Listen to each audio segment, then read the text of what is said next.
Chefchaouen, Morocco.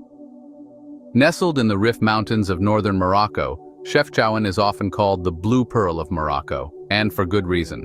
The entire city is painted in varying shades of blue, creating a serene and almost otherworldly ambiance.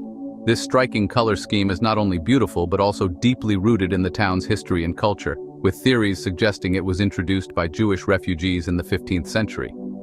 As you wander through Chefchaouen's labyrinthine streets, you'll be surrounded by the soothing blue tones that cover everything from the walls of houses to the steps of alleyways. The town's unique color palette, combined with the backdrop of rugged mountains, creates a tranquil and visually stunning environment that feels far removed from the busy cities of Morocco. Chefchaouen is more than just a pretty face, it's a cultural gem. Visitors can explore the bustling Medina, shop for locally made handicrafts, and experience the warm hospitality of the locals. The city's captivating blue hues make it a must-visit destination for anyone seeking beauty, history, and a touch of magic.